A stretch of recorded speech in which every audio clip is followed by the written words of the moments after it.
میں مسلمان ہوں، بلقیس بانو اگر مسلمان نہیں ہوتی تو بلقیس بانو کو انصاف مل جاتا۔ 20 سال سے بلقیس بانو لڑ رہی ہے مگر اس کا نام بلقیس بانو ہے۔ آپ انصاف نہیں کرنا چاہتے بلقیس بانو سے، یہ ناری شکتی آپ کی ہے، پسماندہ مسلمان سے آپ کی محبت۔ میں یہاں پر ججز کو تحفظ کرنے کے لیے نہیں کھڑا ہوں، میں بیسک سٹرکچر کی حفاظت میں بول رہا ہوں۔ سر، کیا یہ بات سچ نہیں ہے کہ آپ نے مائنورٹی کے بجٹ کو 40% کم کر دیا، اسکالرشپ کے پیسوں میں 560 کروڑ روپے کم کر دیے؟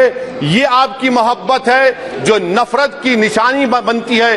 نریندر مودی کی سرکار یہ نہیں چاہتی کہ اقلیت اور مسلمانوں کے بچے تعلیم یافتہ ہو کر اس دیش کو مضبوط کریں، وہ ان کو ہمیشہ غربت اور ناانصافی کا شکار بنا کر رکھنا چاہتی ہے۔ سر، دوسری بات اس میں یہ ہے کہ آج اقلیتوں کو مسلمانوں کے تعلق سے کوئی مہینہ ایسا نہیں جاتا جہاں پر ان کو جان سے مارنے کی دھمکی نہیں دی جاتی۔ برسر اقتدار جماعت کے ایک MP صاحبہ نے کہا کہ چاقوؤں کو صرف ترکاری کے لیے استعمال مت کرو، گردنیں کاٹنے کے لیے استعمال کرو۔ برسر اقتدار جماعت کے ایک MP نے دلی میں کہا کہ مسلمانوں کا سماجی بائیکاٹ کرو۔ برسر اقتدار جماعت نے گلبرگہ کے ریلوے اسٹیشن کو ہرا رنگ کیا گیا تھا، اس کو یہ کہہ کر تبدیل کر دیا کہ مسلمانوں کا رنگ ہے۔ سر، میں پوچھنا چاہتا ہوں کیا نریندر مودی کی سرکار ترنگے کے ہرے رنگ کو نکال دیں گی کہ ہرا رنگ مسلمانوں کا ہے؟ کیا نریندر مودی کی سرکار خربوزے پر پابندی عائد کر دے گی اور دیش کی جنتا سے کہے گی کہ ناگپور میں آپ کے ہیڈ آفس میں اگا ہوا صرف سنترا کھایا جائے گا؟ سر، ناری شکتی کی آپ بات کرتے ہیں تو بلقیس بانو اگر مسلمان نہیں ہوتی تو بلقیس بانو کو انصاف مل جاتا۔ 20 سال سے بلقیس بانو لڑ رہی ہے مگر اس کا نام بلقیس بانو ہے۔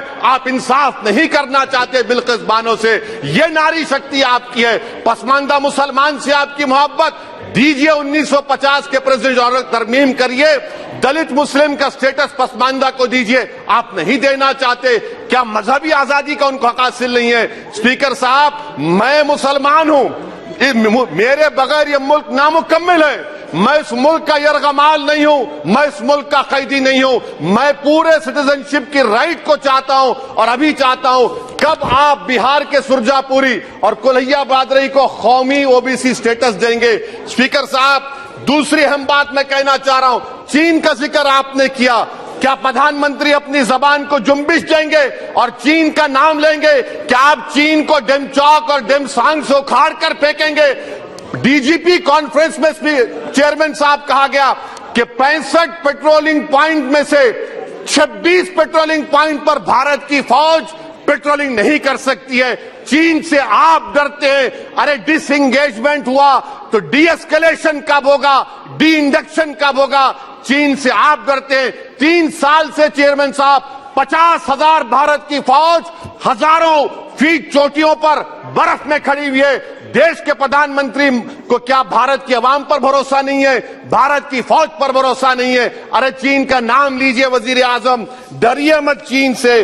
تیسری پوائنٹ سر، ہمارے قانون کے منتری چلے گئے، پیراگراف 79 اور 82 میں بیسک سٹرکچر پر، آئینی عہدوں پر بیٹھے ہوئے لوگ بیسک سٹرکچر پر تنقید کرتے ہیں، لا منسٹر کلیجیم پر تنقید کرتے ہیں۔ اس ایوان میں جب NJSC کا بل آیا، میں واحد MP تھا، اب یاد ہوگا آپ کو، جو میں نے کہا تھا کہ بھارت کے سمویدھان کے خلاف ہوگا بیسک سٹرکچر کے۔ اندرا گاندھی سے سبق حاصل کرنا چاہیے۔ اندرا گاندھی کہتی تھی کہ جوڈیشری میری پابند ہونا، اب نریندر مودی کہتے ہیں کہ جوڈیشری میری وفادار ہونا۔ اندرا گاندھی نے 42 امینڈمنٹ کیا، دیش کی جنتا نے اندرا گاندھی کو اقتدار سے بے دخل کر دیا۔ آپ وہی اندرا گاندھی کے عراق کو لا رہے ہیں۔ آپ بتائیے اسپیکر صاحب، کیا عیسائی ماننے والے وائٹ ٹیرر ہیں؟ کیا عیسائی مذہب کے لوگ وائٹ ٹیرر کو فروغ دیتے ہیں؟ آپ بتائیے۔ میں یہاں پر ججز کو تحفظ کرنے کے لیے نہیں کھڑا ہوں، میں بیسک سٹرکچر کی حفاظت میں بول رہا ہوں، میں عدلیہ کی آزادی کے لیے کھڑا ہوں، میں ایگزیکٹو کی آزادی کے لیے کھڑا ہوں، لیجسلیچر کی آزادی کے لیے کھڑا ہوں۔ چیئرمین صاحب، کورٹ کا کام یہ نہیں ہے، ججز کا کام یہ نہیں ہے کہ نریندر مودی سرکار کی مدد کرے، عدلیہ کا کام یہ ہے کہ اس دیش کی کمزور اور مظلوم عوام سے انصاف کیا جائے۔